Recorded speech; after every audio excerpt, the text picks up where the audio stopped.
Finalement, aux pages 97 et ensuite 98, on va résoudre une dernière situation dans la section 3.7 de Séguin, où on travaille avec la mise à la terre. La situation 4 qui s'intitule le potentiel dans une branche ouverte. Mais dans le fond, ça va être dans plusieurs branches ouvertes, que je vous invite à aller prendre connaissance et à voir le circuit qu'on a travaillé à la page 267 de Séguin. Après une première lecture, on identifie qu'est-ce qu'on connaît. Donc, c'est un circuit avec une pile, plusieurs résistances dedans, mais ce sont tous des résistances de 3 ohms. Donc, j'ai appelé ça RI est égal à 3 ohms. Encore une fois, on me demande quel est le courant à tous les endroits possibles. On me demande aussi le potentiel aux endroits qui ont été identifiés sur le circuit. On va le voir dans un instant. Il y avait des points A, B, C, D, E, F, etc. Donc, je vais redessiner le circuit de la façon que j'aime les analyser. Une seule pile, ben, ça veut dire que je vais dessiner ma pile ici, qui va élever mon potentiel, puis qui va générer le courant total initial, si on veut. Pas, bon, initial n'a pas rapport dans ce que je viens de dire, c'est le courant total fourni par la pile. Et on passe au point A.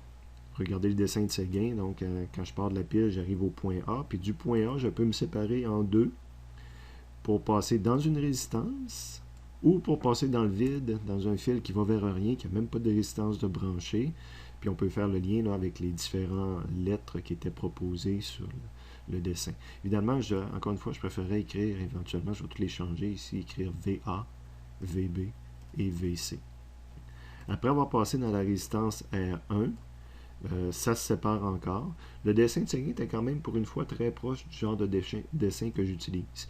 Donc après R1, je me divise pour passer dans une vraie résistance, R3, qui va finir parallèle à la pile. Et de l'autre côté, c'est une résistance qui va vers rien. Okay? Donc ça finit au point E sur le dessin. La différence, c'est que Séguin continue à les dessiner à la horizontale, ces résistances, tandis que moi, je préfère vraiment toujours montrer que potentiellement, ça descendrait là, vers là, mais ça descend vers le vide présentement. Et après R3, si j'analyse, il y a deux chemins possibles après R3. Un chemin qui me ramène à la pile. Donc, si ça me ramène à la pile, je me trouve à avoir de nouveau le courant total, la branche ici complète. Et j'avais le choix aussi de m'en aller vers une autre résistance R4. Donc, je l'ai dessinée en bas ici, mais elle aussi se termine dans le vide si on veut. Et on me demande tous les courants là-dedans et tous les points qui étaient proposés de trouver le potentiel.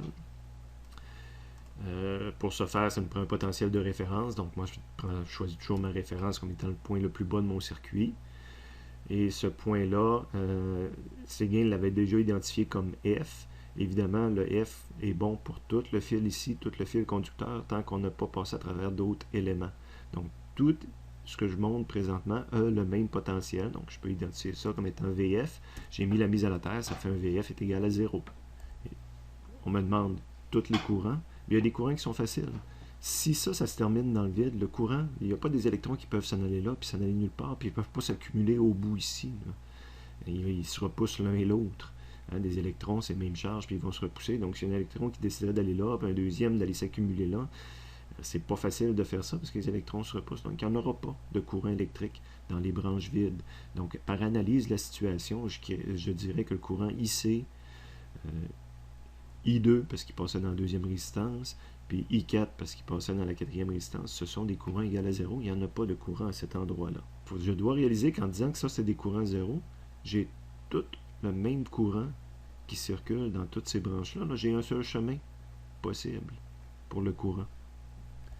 Donc, j'analyse ça au courant, au nœud B, je dirais que I total est égal à I1, au courant D, que I1 est égal à I3, puis au nœud F, que I3 est égal à I total. Donc, que je fasse la loi des nœuds sur différents nœuds, je vais arriver que j'ai un seul courant, là, que le I1 est égal à I3 est égal à I total, si on veut. Donc, même stratégie qu'on utilise depuis le début de cette section-là. Je vais prendre la loi d'Ohm, delta V est égal à RI, que je vais appliquer sur ma première résistance. Je cherche I1. Quand j'ai trouvé I1, j'ai tout trouvé. Donc, delta V1 est égal à R1 fois I1.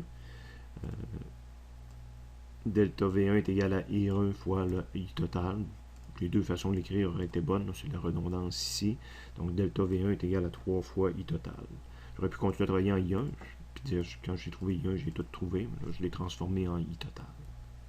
Donc, j'ai une équation mais 2 inconnus dedans. Le choix qu'on faisait après ça, c'était de travailler avec delta V, V final moins V initial, mais de s'assurer toujours que le V final est plus grand que le V initial. Même erreur que tout à l'heure. Ici, on change pour initial. Ça a été copié-collé de l'autre page. Donc, c'est toujours de s'assurer que le V final est plus grand que le V initial. Puis, je veux avoir une nouvelle équation pour delta V1, là, la deuxième inconnue qui me nuit dans ce problème-là. Donc, je vais aller voir delta V1, c'est ici. Donc, le côté plus, c'est de dire je vais faire VB moins VD. Donc, le V final, VB moins VD. J'ai 2 équations, mais ça a rajouté ces 2 choses-là inconnues. Toujours la même stratégie. Après ça, c'est de dire je vais faire V final est égal à V initial plus des delta V. Je vais le faire une fois pour VD.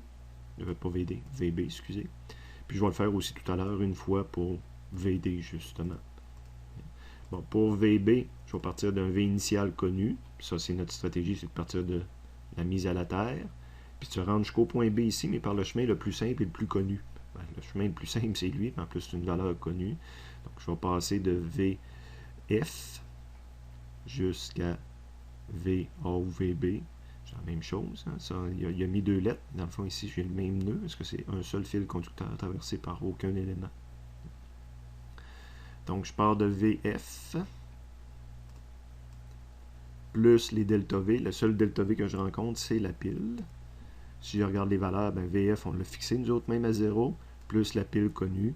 Donc, c'est une troisième équation qui ne rajoute pas de nouvelle inconnue, puis qui, dans les faits, j'ai déjà la réponse. Là. Puis VD, donc on va sur le dessin, j'ai besoin du potentiel ici.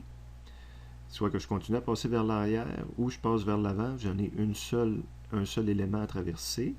Donc, je vais avoir choisi probablement de passer par le chemin ici, là, qui a un seul élément dedans. Donc, je pars de VF, je vais gagner ce potentiel-là, puis je m'en vais à VD.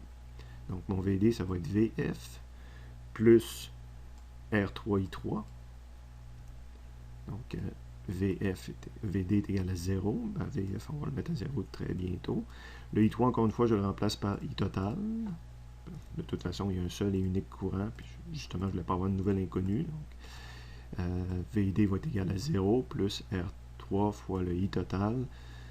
Donc, j'ai une quatrième équation. Ça, c'était déjà une inconnue qui était dans la précédente équation. Puis ça en est déjà une aussi. Donc, j'ai 4 équations à 4 inconnues. Soit que je le résous mentalement, parce que ça se fait très bien, ou si c'était des chiffres qui étaient plus compliqués que ceux-là qu'on a ici, on pitonne ça dans une calculatrice. Les 4 équations que j'ai soulignées. Puis la calculatrice va me donner un paquet de réponses, mais surtout le courant que l'on cherche. À la prochaine page, 98, on avait la partie mathématique initialement. Donc, si quelqu'un veut faire le développement mathématique pour trouver une équation globale de la réponse puis pouvoir la programmer dans un ordinateur, ça pourrait se faire comme ça. Donc, on a trouvé tous les courants. Il n'y en avait rien qu'un à trouver. Il y avait les zéros de tout à l'heure, mais il n'y en avait rien qu'un à trouver. Et je dois aussi trouver tous les potentiels. J'en ai certains que j'ai déjà trouvés. VB puis VD ont été fournis au moment où j'ai fait le calcul tout à l'heure. Donc, lui est connu. Lui est connu. Par défaut, lui est connu, puisque c'est le même nœud.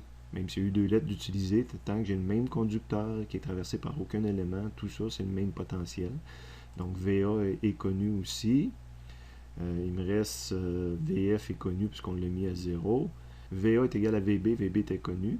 VC est égal à VB, j'ai le même conducteur. Donc, c'est ABC ici, c'est tout le même potentiel. Donc, ABC est connu. Le D, on l'a calculé tout à l'heure, donc VD est connu. Il y a VE ici, puis VG. Donc, il me resterait E puis G qui pourraient toujours me causer problème en me disant quel est le potentiel mesuré à ces extrémités-là. Donc, prochaine page, les conclusions qu'on a tirées. Là, VA, ABC ont tous le même potentiel de 12 volts. Ce qu'il faut voir pour exemple VE, les deux qui me manquaient, soit qu'intuitivement, je comprends que s'il n'y a pas de courant qui circule, j'ai le même potentiel. VE est égal à VD. Okay? Intuitivement. Mais je peux le démontrer aussi. Donc, c'est sûr que moi, j'aurais le réflexe de dire que s'il n'y a pas de courant qui circule, il n'y a pas de différence de potentiel. VE est égal à VD est égal à 6 volts. Mais je ne suis pas convaincu, je peux faire le chemin. Donc, dire que mon parcours, je m'en vais à VE en commençant à VD. Donc, potentiel final VE est égal à VD plus la différence de potentiel. La différence de potentiel quand je commence à VD, puis que je m'en vais à VA, la différence, ben, c'est d'imaginer que moins R2I2, donc c'est ce que j'ai mis ici, moins R2I2, mais on a dit qu'il n'y a pas de courant à cet endroit-là, donc c'est moins R2 fois 0, donc 6 moins 0, ça reste à 6 volts. Donc on peut le démontrer mathématiquement que VE est égal à VD. Puis je pourrais faire la même chose pour VG, dire qu'il est égal à VF. Même si je fais la loi d'Ohm, moins R4I4, ben si I4 vaut 0, moins R4I4 vaut 0. Donc, soit qu'intuitivement, puis que je ne peux pas m'estiner, je vais dire que VG est égal à VF est égal à 0 volts, ou je vais faire la formule complète. Le VF est connu, puis lui c'est une résistance connue, mais fois un courant de 0, ben 0 moins 0 donne 0, puis les deux sont égales.